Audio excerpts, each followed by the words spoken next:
तो दोस्तों मैं आपके सामने एक सेंटेंस रखता हूँ और उसका आंसर भी मैं आपको बताऊँगा। बस आपको ये पता करना है कि इसका सही आंसर क्या है। तो सेंटेंस है राहुल स्कूल से आ रहा होगा। तो इसकी इंग्लिश है Rahul would be coming from school. Next है Rahul may be coming from school और उसके बाद है Rahul must be coming from school. तो अब आपको बताना है कि इनमें से इसकी सही हिंदी की जो इंग्लिश है वो क्या है। तो आप भी इसमें कंफ्यूज हो गए होंगे कि भाई इसकी सही इंग्लिश क्या है। तो दोस्तों मैं आज की वीडियो में आपको बताने वाला हूं कि आपको अपने सेंटेंस को सही तरह से कैसे फ्रेम करना है और उसके बाद आपको अपने सेंटेंस को जब आप बोलते हैं तो आपको किस तरह से अपने सेंटेंस को बोलना है और क्या सेंस उसमें निकालना है और हिंदी के वाक्य से कैसे आपको समझना है कि ये सेंटेंस कैसे बनेगा। तो दोस्तों बहुत सारे बच्चे ऐसे हैं जो कंफ्यूज होते हैं कि हमारे सामने कोई हिंदी का सेंटेंस है या फिर आपसे कोई बोल देता है भाई इस सेंटेंस को ट्रांसलेट करो। आपने वो सेंटेंस देख लिया, अब आप इस कन्फ्यूज़न में रहते हैं कि इसमें आखिर हेल्पिंग वर्ब क्या लगेगी, इसमें मॉडल वर्ब क्या लगेगी। क्योंकि सबसे ज़्यादा जो कन्फ्यूज़न है वो दो ही चीज़ों की है, एक है आपकी हेल्पिंग वर्ब की और दूसरी है आपकी मॉडल वर्ब की। आपको ये नहीं पता होता अच्छे से कि इसमें कौन सी हेल्पिंग वर्ब लगनी है या फिर कौन सी मॉडल वर्ब लगनी है।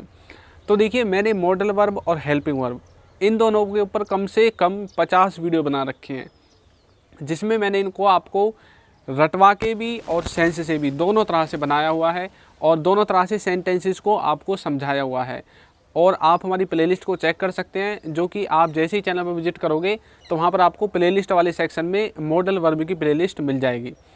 अब देखिए आपको जब भी कोई सेंटेंस बनाना है सबसे पहले आपको ये पकड़ करनी है कि भाई इस सेंटेंस का सेंस क्या है, यानी कि ये प्रेजेंट के लिए बोला गया है, पास्ट के लिए बोला गया है या फिर फ्यूचर के लिए बोला गया है। जब आपको ये पता चल जाए कि भाई ये सेंटेंस किसके लिए बोला गया है, उसके बाद आपको क्या पता चल जाएगा कि इसमें हमें कौन सी हेल्पिंग वर्ब यूज़ करनी है।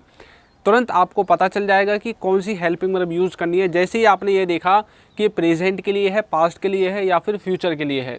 और उसके अलावा उसमें एक चीज़ और होगी कि इसमें कहीं कंपल्सन तो नहीं है या फिर ये कहीं कंडीशनल सेंटेंसेस के अंदर तो नहीं आता। यदि ऐसा है तो आपको ये चीज़ भी उसमें देख लेनी है।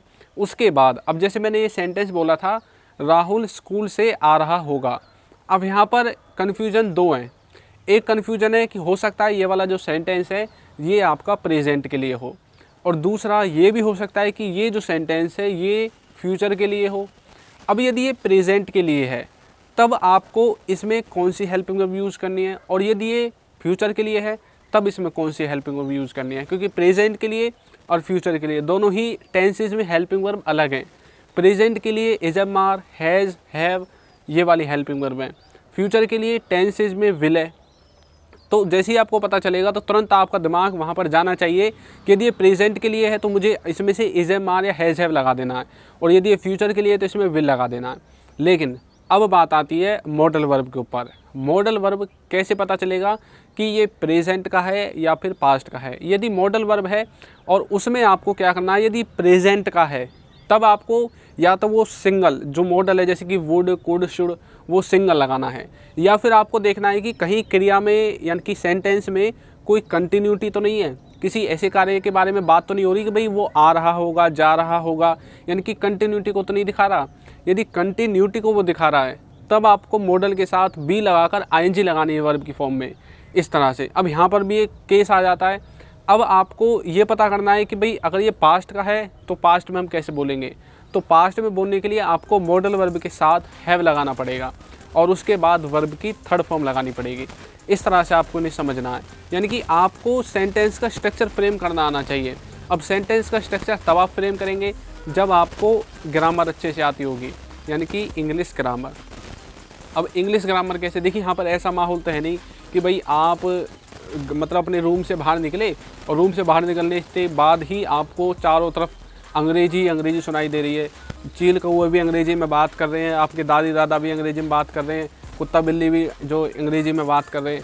आपको ऐसा तो कुछ मिलेगा नहीं। बाहर निकलते ही आपको अपनी जो लैंग्वेज है, मातृभाषा जिसे आप बचपन से बोलते आए हैं, आपकी नेटिव लैंग्वेज, वो सुनने को मिलेगी।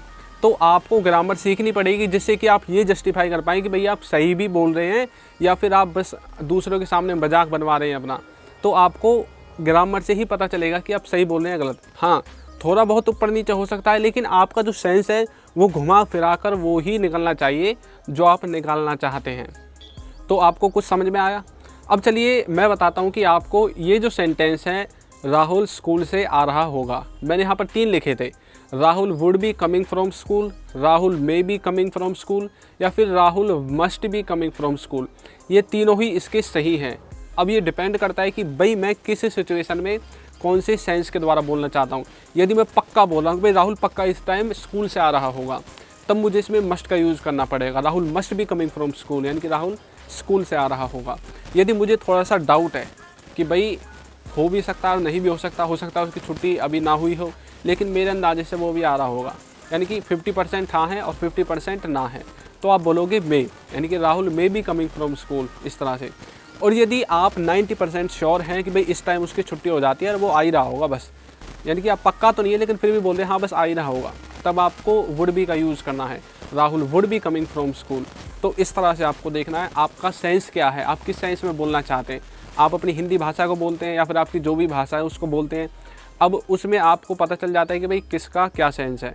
तो आपको इतना तो पता चल गया कि मतलब हमें अपनी सेंटेंस के स्ट्रक्चर को किस तरह से समझना है। और दोस्तों आप सबके लिए एक चीज़ और है जो कि आपको करनी है, आपको प्ले स्टोर पर जाना है और प्ले स्टोर पर जाकर सर्च करना है इंग्लिश विद चिंटू, और उसके बाद आपको हमारा ऐप मिलेगा।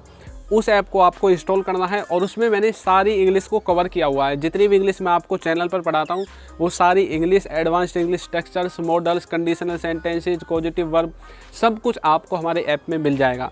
फ्री में है, उसमें कोई भी चार्ज मैंने रखा नहीं है, सिर्फ आपको डाउनलोड करना है और तुरंत आपका वो जो काम है वो चालू हो जाएगा इंग्लिश सीखने का।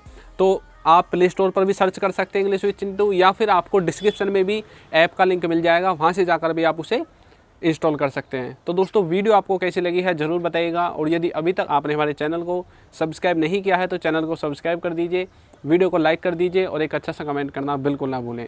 Thank you.